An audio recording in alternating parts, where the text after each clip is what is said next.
I need a little break from, I guess, the drama. But this looks interesting. It's called "Let's Talk About Polyamory and Monogamy." This is interesting. Okay, this is relevant conversation in the atmosphere that I exist in on YouTube. Right? I'm curious. Let's do it.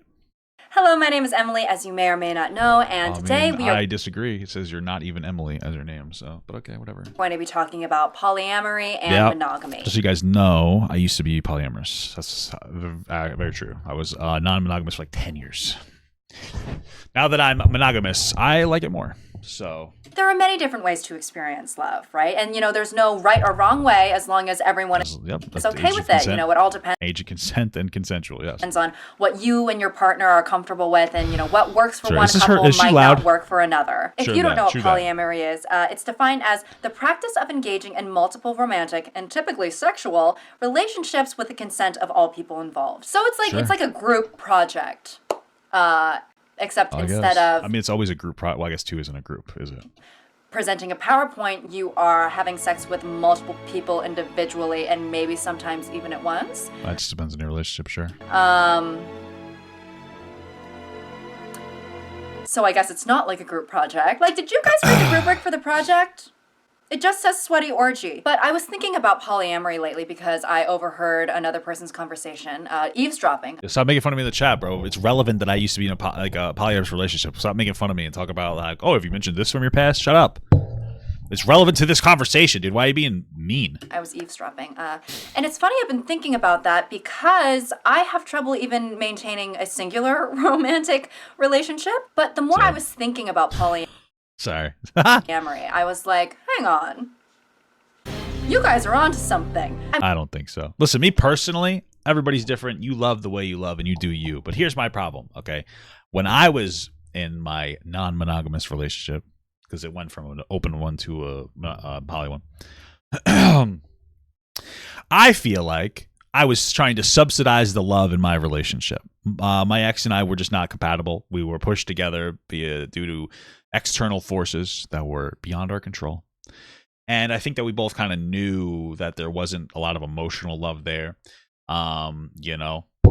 It was rough, and we would talk to other people and we would date other people, and it kind of just kept us going. I mean, we weren't really compatible in a lot of ways. And then it finally ended, and now I'm monogamous, and I feel very fulfilled. As a man, I think all the guys have the desire to sleep around. Not because I'm not getting something from my wife, because I get everything from her, but just because I'm a man that wants to like dominate, quote unquote. Like, I don't know, I just want more notches under the belt. But keeping myself, regulated has actually been very positive for me and my work ethic and my mental health, frankly. I've been focusing on other things. I want to have kids soon. I think that when you are in a polyamorous relationship, it's very difficult to balance, especially if you have two partners that you are trying to equally value. I just think it's impossible. Same thing with kids. You're always going to have your favorite kid. But I feel like it's a little easier to pretend there. It's never the middle kid. That's never the favorite. But you only have so much love to give. And then I would say that when you have kids, you only have so much love to give in your tank. And I feel like it would make it difficult to maybe give your kid as much attention as they deserve. That's just me personally, which is a big reason why my wife and I are soloing up. We're hitting duo cues.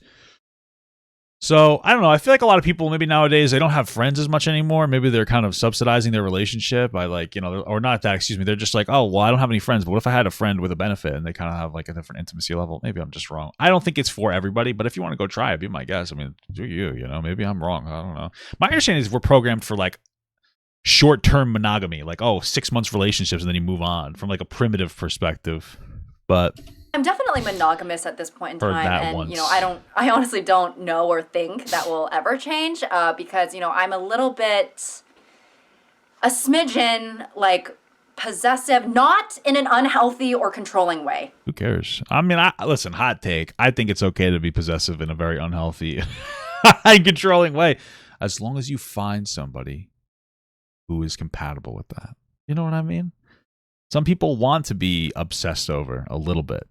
You know what I mean? Maybe not super unhealthy, but just like pushing the boundary of it. Why not? What? Nothing says you love me by holding a pair of scissors while you tell me not to cheat on you. You know what I mean? You're only mine. So, that's very hot. appreciate that. I love that a lot. Whatsoever. But it's just like, you know, it's like if I'm out in public with my girl and then, you know, some man is like staring at her, I'm going to be like, what are you doing? Was she a lesbian? Don't do that. Close your eyes. But besides my own tendencies, you know, I think a lot of people view poly relationships and, you know, kind of place a little bit of judgment upon them. Sure. Because, you know, it's outside of the typical structure that we're used to. I judge everybody. I judge religious ones too. I feel like you get married at 18. Come on. What the fuck's the matter with you? What do you know? You know? When it comes to like, what's the likeliness that two 18-year-olds are going to get married and they're going to grow in the same direction? I don't know. To romantic relationships. In the conversation that I overheard, the other people were basically saying like, oh, like it's just a way to cheat. Like, I don't believe in polyamorous relationships. Like, if you truly love someone, you're not going to be able to. Do you believe in Santa Claus? See other people. But to me, it's like, if everyone involved is, you know, aware of what's going on and they feel comfortable in that dynamic, then what's the problem? To me, it's very different from cheating, you know. Well, I will say, though, because here's the thing. You know, I think if you want to try a polyamorous relationship, be my guest. But there is something interesting about polyamorous people that's just very, you know, you could tell. You could look at somebody that's in a poly, and most of the time, not all the time, but most of the time, you could look at a couple people in the polyamorous relationships, and you're like, those people probably pretend that they're wolves in private. You know what I mean? Maybe even in public. There's something about it.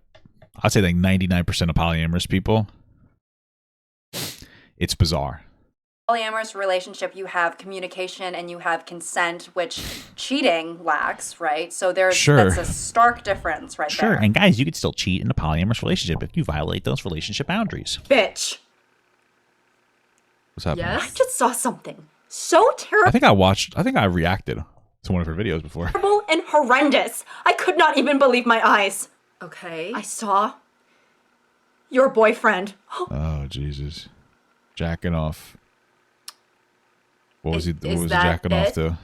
I mean, did he really look that ugly? No. Yeah. I saw him with another girl. I will say it is kind of like a weird thing to have to explain to the family, where you got to sit here and like, you know, oh, you know, we're poly and blah, blah, blah. It's like, okay, it's exhausting. He was cheating on you. Big time, okay? I saw him kissing her, holding her hand, and worst of all, giggling. Well, actually... But don't worry, okay? Because soon enough, he won't be able to see other women at all. Yeah. Because I put kill him. rat poison and gasoline in his contact solution. What? Would that kill you or just make you... Oh, he would be blind. Right. Listen, first of all, this is a W friend. The friend doesn't know that there's a poly thing going on, so they're just ride or dying. And I respect it. I respect it. What? No need to thank me. Okay, it's what best. Oh my God. No, Amanda, he's not cheating on me, okay? We're poly. Oh. We're poly. You probably should. What? You probably should have let Amanda know. Are polyamorous. You probably should have just let her know. I know that he's seeing other people. So you're just okay with him cheating on you? No, it's not cheating. Okay. All right, I get it. I'm interested in the. Oh my God, is this the most of the video? Okay, I'm just here. I'm more interested in the dialogue. Oh my More God. interested in the dialogue. And speaking of cheating, you know, that is such a prevalent issue in monogamous relationships. And even as a monogamous person myself and someone who has been cheated on, it's just like, you know, I wonder how realistic it is sometimes to commit yourself to someone and mutually have all of your desires met by only one person for an indefinite amount of time. That's a good question. I just feel like polyamory might be overcorrecting. You know what I mean? I get the concept of like, oh, you know, I don't know if I could, et cetera, et cetera. I get that, you know, but I feel like there's a difference between having that conversation of like, what if I slept with one person a year or something? I don't know. Versus like, what if we just always had the ability to sleep with whoever we want? You know what I mean? I feel like it's an overcorrection, but I get it. There could be something to that. I get that. I get it. I mean, that's a pretty big ask. And, you know, thank you. I have a pretty nice ass. Do think that people can find that, or maybe I'm just forcing myself to believe that for my own sanity. But I think you have to be very lucky. I mean, the divorce rate is 40 to 50%. All right? It's practically the full... It's actually higher if the woman is educated. So get you an educated woman's... flip of a coin, okay? And then I'm sure even the people who stay married who knows how many of them are actually genuinely happy? You know. Yeah, I get that. Here's my thing, though.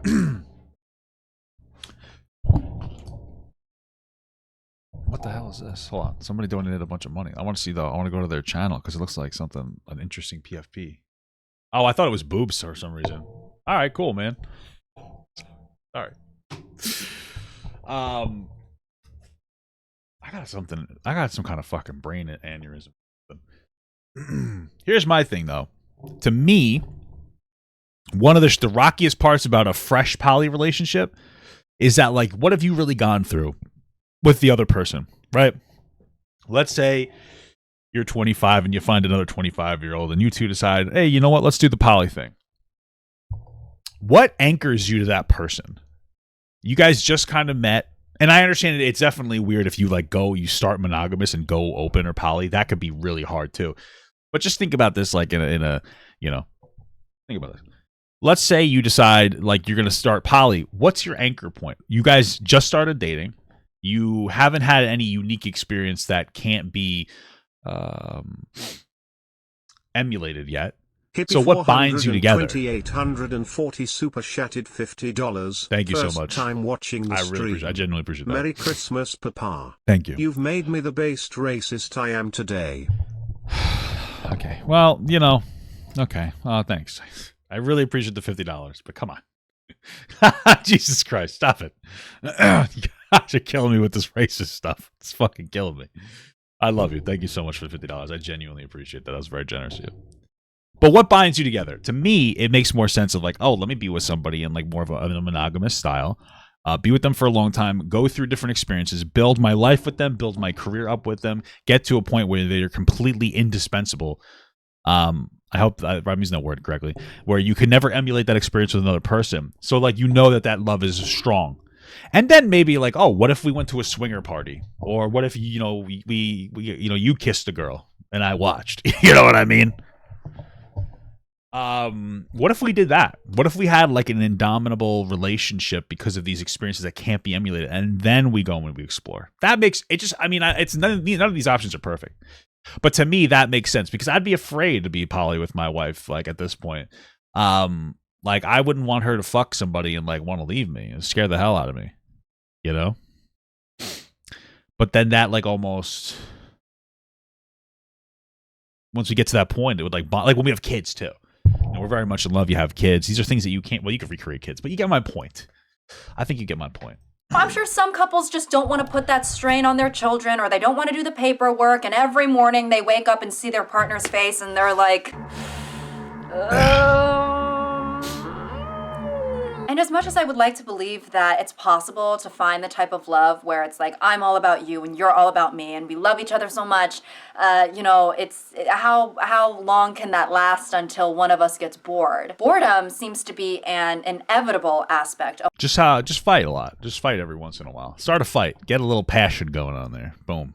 Boredom cured. I feel like there's a level of truth to it. I feel like the couples who argue a little bit, Italian couples, Long Island couples who argue a little bit too much, just over the line of too much, just below it, I feel like they stay together for a long time because they've still got that passion. You get a little angry. It's kind of like that. It's not boring. You're giving each other shit every once in a while. Of all long-term monogamous relationships. And I wonder if poly relationships are just as susceptible to that same boredom if they're being, emotionally and physically stimulated by multiple people. If that type of dynamic makes you and your partner feel more fulfilled and happy and excited about life, then that's wonderful. Okay. And, it's great that you're able to, I guess, have multiple romantic connections or physical connections. Okay. But for me personally, right, the one thing that really... I don't know if that's a good comparison. I'm bored of my job, but I still do it every day. I think that's the point that she's making, though. No? Imagine I'm bored of my fucking spouse, but I'm going to do her today. Or him, them.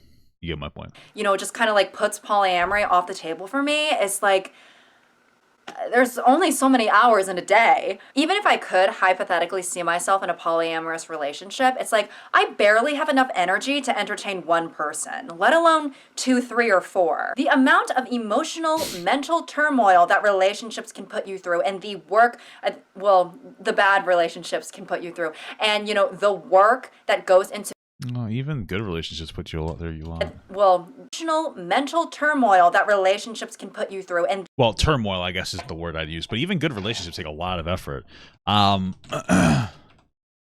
It takes a lot of effort regardless. Some effort's just worth more. The bad relationships can put you through. A state of great disturbance, confusion, or uncertainty. Yeah, I wouldn't call it turmoil, but... And, the work that goes into nourishing a relationship, I cannot imagine doing that for multiple people. I don't think that you can. I don't think that you can equally. You're always going to be lacking in some capacity. I mean, that's the trade-off. You get to fuck other people, but you're never going to be, like, as... I don't think as in love with, two people as you could be with one. But then again, if somebody is incapable of just loving one person, then I guess they would be, more capable, but just not relative to somebody who can be monogamous. I don't know. It's all confusing. At the end of the day, like, you do you. You get stuff, whoever the one, whatever. It's too much. If you're capable of doing that, honestly, I'm being so serious. Congratulations to you, because I feel like it is such a chore and a burden to date even one person. This makes me sound awful, but okay. It's just I'm not in a what is she, asexual? Dating headspace right now. That's why I'm not open to love right now.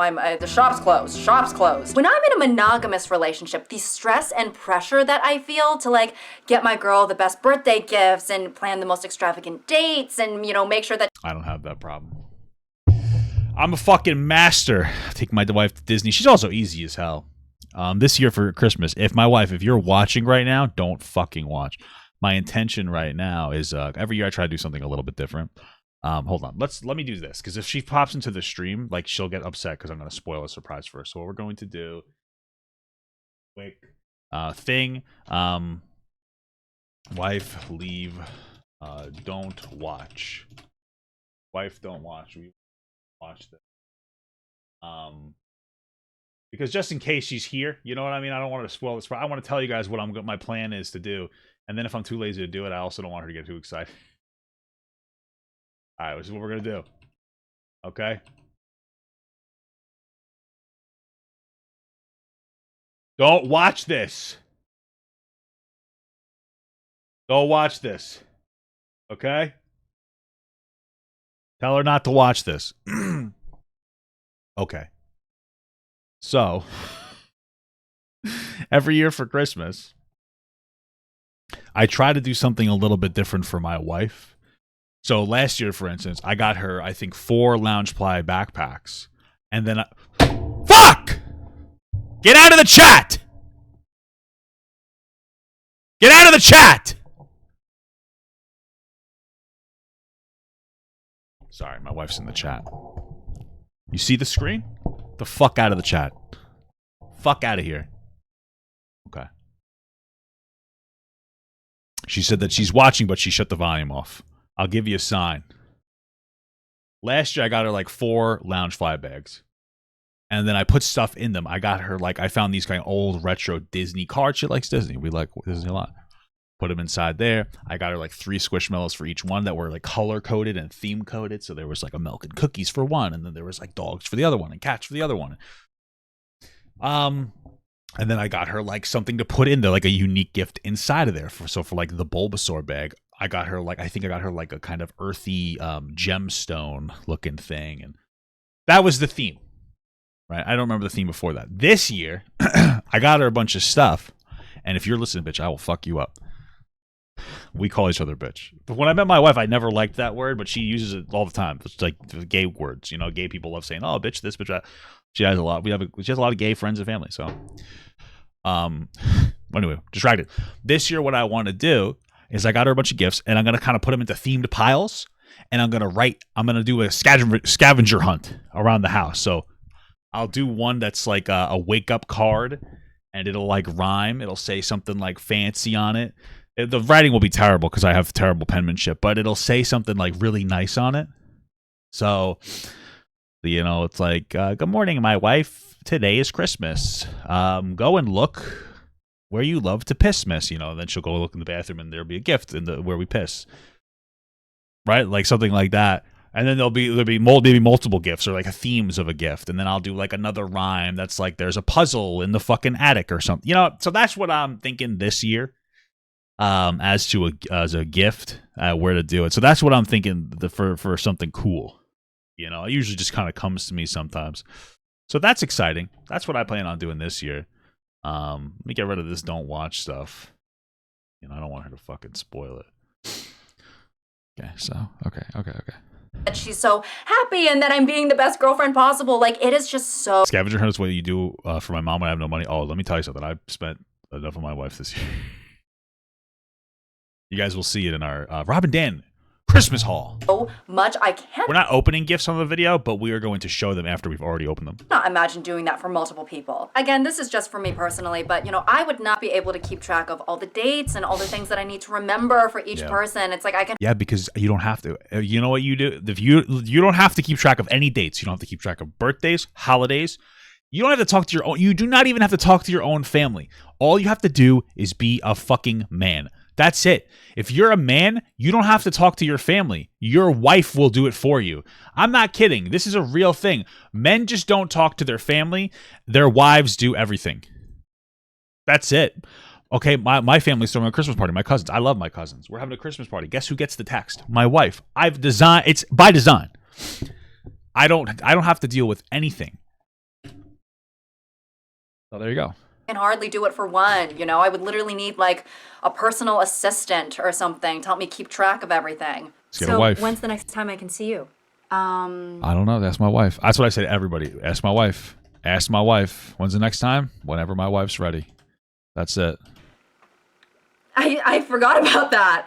I know this is not exactly the same thing. I always say that too. I don't know. Whatever she says. Sometimes she'll tell me, and then I don't know until that day because I forget. Always. Because there's a lack of communication or commitment, but you know when you're what's happening right now? Am I disconnected? Weird. You're dating around and you're forming multiple crushes and making multiple connections. Like, is that not a diet form of polyamory? And I know this probably isn't the best example of polyamory. Well, I guess in the kind of. But that's the dating process, right? Because it's kind of more like a competition. But, you know, the Bachelor and the Bachelorette, it's like they're literally, you know, falling in love with multiple people on national television. Yeah, I don't think that the Bachelorette is healthy. I don't think that those are. I think that reality TV representations of the real world are incredibly unhealthy. Like, look at The Biggest Loser. Like, that's incredibly toxic weight culture. You know what I mean? Like, it's like, hey, guys, did you lose fucking 20 pounds in a week? What? Wow, that's not healthy. That doesn't create a long-term pattern or behavioral change. So, I mean, once it gets to, like, the final three, The Bachelor is usually like, well, I love them all. What's a guy to do? And then the whole thing with... Typical guy.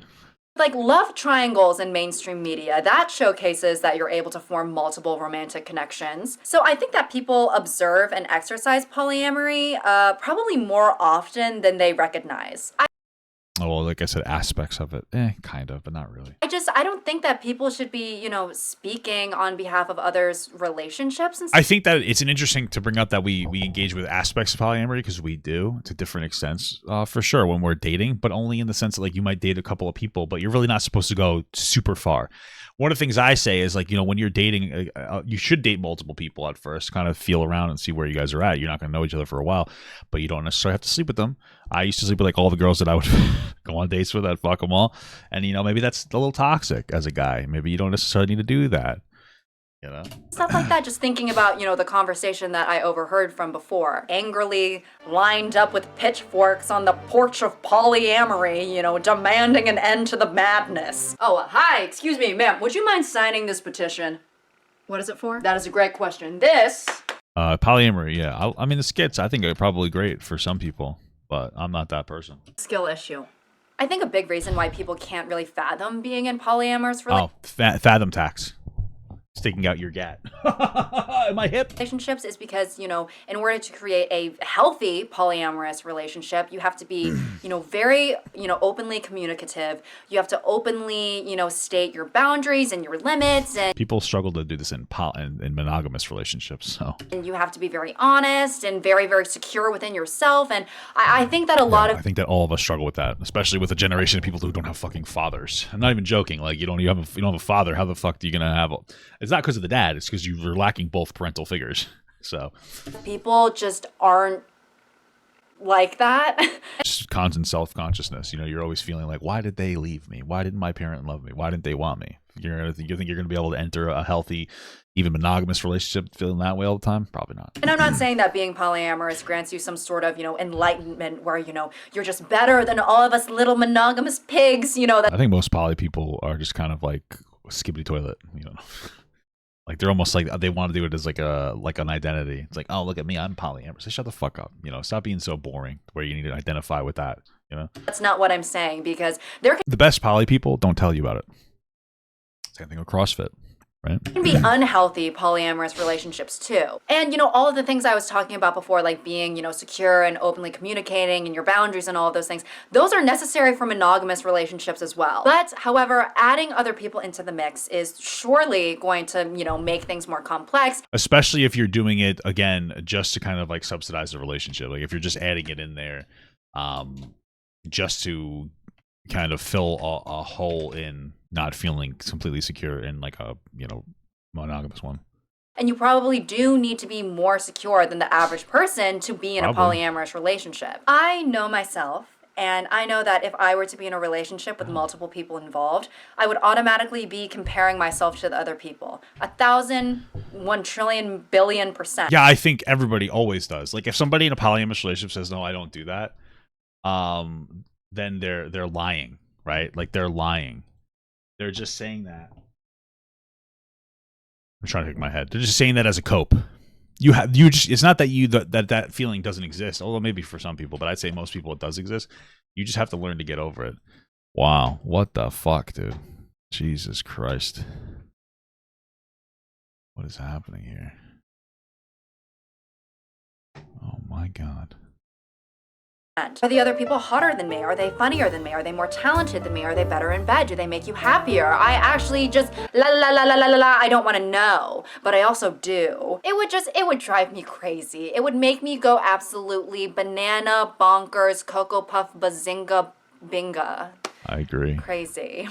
For people who can maintain healthy polyamorous relationships, I honestly find that quite admirable because, the average person, they're jealous and they're insecure and, somewhat possessive. I don't think that, many people would be able to handle it. Hey, babe, how was your night? Hey, good. Babe. It was good. Hey, babe, how was your night? Good. Where did you guys? Hey, babe, how was your night? What do you think of this? What do you think of the eyeless void over here? Huh? What do you think of this? Yeah, what do you think of this? What do you think of this, babe? That's too much. What's that? What do you think of this? I'd be unstoppable if I knew how to draw, dude. This is fucking crazy. Go. I'm literally goon maxing right now. You can tell me. Seriously, okay? Remember? I've already had that issue where, like, you're with somebody new and you're like, how big was your ex's dick? And then she doesn't answer. And then you just like, why aren't you answering? And then that basically is an answer because she's not answering. And it's like, okay, well, does it at least feel good? And then she's like, of course it does, babe. But I love you so much. And then you're like, well, how come your last relationship ended? And she's like, well, he left me, but, I loved him, but he left me. And then you're like, oh, well, what's that? What? Like, how does that work out? And it's like, no, don't worry. He doesn't ever want me back. And it's like, well, that's not what I want to hear. I want to hear that you don't want to go back to him. And she's like, no, I wouldn't want to hurt you. I wouldn't want to hurt you. Not like I would never. She's like, I don't want to hurt you. You already have. So Okay. No matter how you approach romance, I think it's cool that we live in a day and age where people are able to, experiment and find what works best for them. This video is made from the perspective of a monogamous and healthily, I would say, jealous woman. So if I said anything that was misrepresentative of the polyamorous community or anything like that, I'm always open to being corrected. But anyways, I hope you all enjoyed today's video. Thank you so much for watching, and until next time, he won't be able to see other women, okay? Because I put rat... Nice. All right. Cool video.